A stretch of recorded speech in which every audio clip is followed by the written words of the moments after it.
कार्यक्रम तो आप भीड़ को देख करके, डुलाना गांव वासियों को देख करके आपको लग रहा होगा कार्यक्रम तो कैसा है।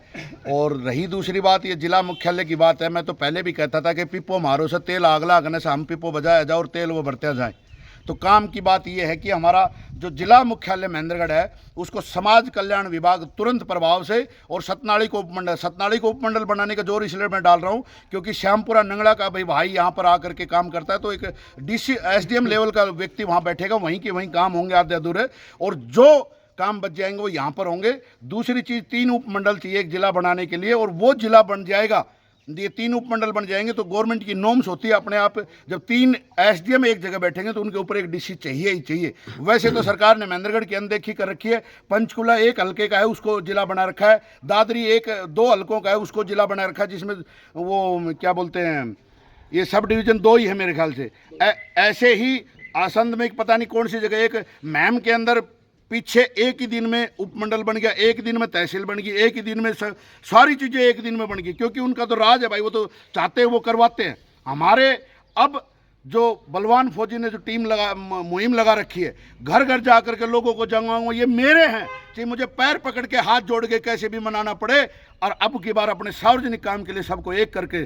अभी आपने पीछे भी हमारा 15 जुलाई को धरना देखा होगा, 16 संस्थाओं ने, जिसमें राजनीतिक व्यक्ति भी थे और सारी सामाजिक और भी गैर सामाजिक संगठन भी थे, सब ने हमें समर्थन दिया है।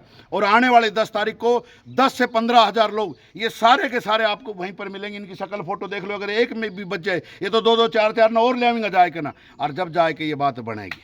ये घर घर से रोटी और ट्रॉली का ये क्या सिस्टम है? रोटी और ट्रॉली का ये है कि जो ट्रॉली हम इसलिए लगा रहे हैं क्योंकि वहाँ रात को सांप सपोड़ी का चौमासे का टाइम है, कि तो सांप सपोड़ी आएगा और कोई हादसा आएगा, क्योंकि फौजी आदमी सब चीज़ों का ध्यान रखते हुए करना पड़ता है। रोटी की बात यह है कि हम, अगर मैं इतना सक्षम हूँ तो मैं उठे लंगर ही चला दूँ, लेकिन मैं भी फौज को सिपाही हूँ, बस एक मुहिम लेकर चालू हूँ, लोगों का आशीर्वाद सी, लोग आवेंगा, गांव गांव से रोटी आओगी, बाछी जाएंगे, और वो रोटी ले जाएगा, जो रात नर दिन में धरना पड़ेगा, उनको खान पीन को, नहान धोन को, सारी चीज़ों को व्यवस्था करांगा, जब जाएकर लोग रुकेंगे, क्योंकि भूखो तो मरे नहीं जाए जी, इसलिए हमने रोटियों को बंद। क्या बलवान फौजी इन कार्यक्रम के माध्यम से जिला मुख्यालय की मांग को लेकर राजनीति कर रहे हैं?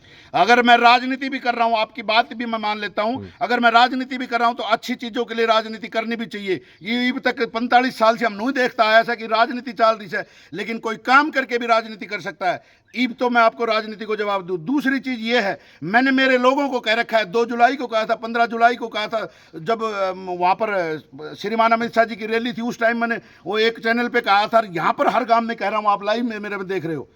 अगर बलवान फौजी भी वहाँ राजनीति करे तो कान पकड़ के बाहर निकाल देना, अपने धरने को किसी तरह भी संचालित करना। मैं राजनीति, कोई कहीं वोट दे कहीं सपोर्ट करे, कोई फर्क नहीं पड़ता है, सिर्फ ये सार्वजनिक मुद्दा, हम सब इसमें एक हैं। राजनीति आती जाती चीज़ है, बहुत कर लेंगे, टाइम बहुत पड़ा आ गया, 4 संहिता लगने के बाद 1.5 महीनों मिले से कितनी राजनीति करो। राजनीति से संबंधित एक और सवाल जो है, अभी हाल ही में विधायक रावदान सिंह जो स्थानीय विधायक हैं, उनके ऊपर ईडी की रेड पड़ी, उस पर आपका क्या कहना है? वैसे तो ये सार्वजनिक मुद्दा, हम काम के लिए लगे हुए हैं, लेकिन वो उसका पर्सनल मामला है। एक चीज़ है जो कि भादरगढ़ में 1392 करोड़ रुपए उन्होंने कोई इंडस्ट्री लगाने के लिए किसी बैंक से लोन लिया था। वो ईडी का वो कोई लफड़ा नहीं है, वो बैंक को, क्योंकि राजनीतिक व्यक्ति है, राजनीतिक इनके ऊपर तक पहुंचा है, तो वो बैंक से बैंक वालों ने सरकार से आग्रह किया कि जी हमारे को ये हाथ नहीं दे रहा है, ये एमएलए एमपी है और एमपी का चुनाव लड़ा और ऊपर तक इसकी पहुंच है, तो फिर सरकार ने बैंक की सपोर्ट की है, क्योंकि 1392 करोड़ रुपए का